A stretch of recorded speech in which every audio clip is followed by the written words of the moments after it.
Right, our next three, if you notice, all have the same genus of Tinea. So let's take athlete's foot. And some of you may have had athlete's foot. I've never had it, but I hear that it's particularly annoying.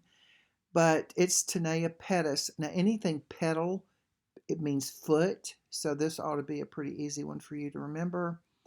You get this from a damp or wet environment where people have been walking that have had it, and the spores are in the water droplets, and then you walk by and you can pick it up. So, if you were in a locker room situation where you were showering, where other people have showered and walked, and you're walking barefoot, I always suggest wearing little flip flops, especially around swimming pools that have are in a common area, such as you know, um, a gym if you're in the pool, or even in hotels or hot tubs or anything like that. Anywhere where you've got people walking barefoot and it's wet, it's easy to pick up. Itching and rash. I know that it can be quite annoying from what I understand. It gets between the toes. You see red bumps, there's going to be a rash, and you can see a little swelling. A lot of times you can feel the tissue sort of oozing um, a liquid. And the reason for that is because the fungus is actually breaking your tissue down, and it will um, absorb it back into the body, because fungus are not photosynthetic. They can't make their own food. They're actually a type of decomposer called a saprophyte, because they live off of dead and decaying material. But when they're parasitic and they release these enzymes into their environment, they're releasing the enzymes into your tissue, and they're breaking your tissue down and absorbing it back. It's called absorptive nutrition. So it's very annoying and itchy. It's very hard to get rid of, especially if you continue to be in areas where people are walking around in damp situations. They always suggest that you powders, sprays. I know there's ointments for this, but they also um, suggest that you wear white, or I guess it doesn't have to be white, but a cotton sock, so that it can absorb some of that moisture and help get rid of it. But you do have to stay out of areas that are wet and damp. All right, our next one is jock itch, and this is Tinea cruris, and this just comes from unclean clothing. Now, this is not something girls we're going to know anything about.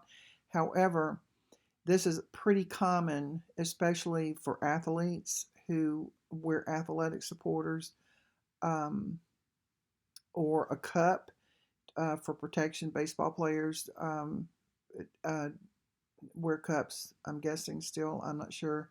But if they're not clean and you continue to wear them, then this fungus is grows like crazy. And then if you put it back on, then those spores are going to infect your skin, and you're going to have a lot of itching and burning. And from what I understand, it's pretty hard to get rid of. I would certainly hope that boys do not share athletic supporters with one another, but even if you have shorts that you work out in, always clean your gym clothes, because it can be transmitted that way. And from what I understand, it can be very irritating. Sometimes you have to take an internal for this. This is not something that's going to go away right away. It's going to take several rounds. And if the sprays and the creams aren't helpful, then sometimes you have to take an internal. And if you do have to take an internal, you have to have your liver numbers checked, because antifungals are always processed through the liver. All right, the next one is nail fungus, and this is probably the hardest one to spell, but it's Tinea unguium, and this comes from contact. And what happens with this one is your nails become discolored, and they usually have a green tint to them, or sort of a grayish, blackish tint to them. And this is very, very common to pick up in nail salons. So, very often in nail salons, when they're using nail clippers or when they're cutting your cuticles, sometimes the um, sterilization process isn't as good as it should be. You should always make sure if you're having your nails done or if you're having pedicures that your nail salon is using autoclaves or else they're using new um, tools to work on your nails because fungus can grow like crazy, guys. Fungus is one of those things that it needs a damp environment. If the situation is dry, then fungus can't grow.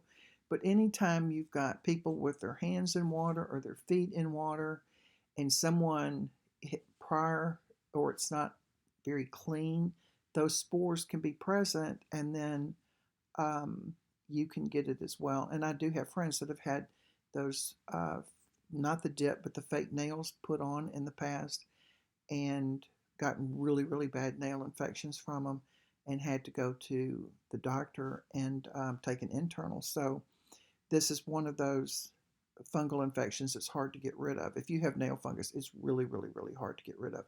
And I've never had it. I should knock on wood because I do have my nails done. But sometimes also, let me warn you, when you're having pedicures, a lot of times those chairs are in a row and the bowls themselves may be disinfected, but when they put the water in and they start the jets for the whirlpool, all of the water and all of the pipes that are connecting these chairs come out in that whirlpool. And so you may be having a pedicure in a bowl that's been sterilized, but once the jets start for the whirlpool action for your feet, you actually could be getting any sort of bacteria and fungal spores in those pipes that are connecting those chairs.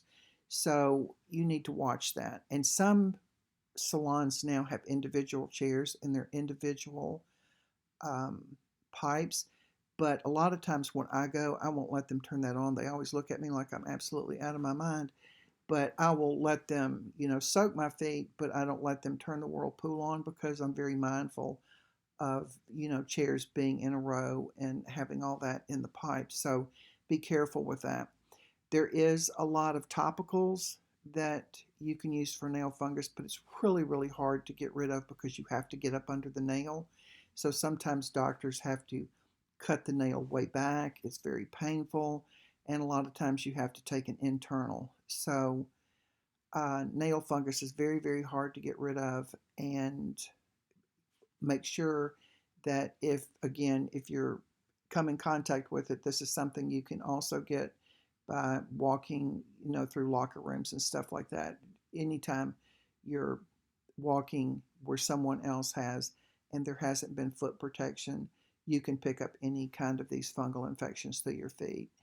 And when we start our notes, we will talk about why they're so hard to get rid of. But fungal infections, they can come back and they keep coming back and they keep coming back. So it's not going to be one of those infections where you can take an antibiotic and get rid of it. It's going to be annoying and you're going to think it's gone away and then it comes back. So anytime you have one of these, you have to keep applying the medication to the area long after you quit seeing the rash or the bumps or the pain.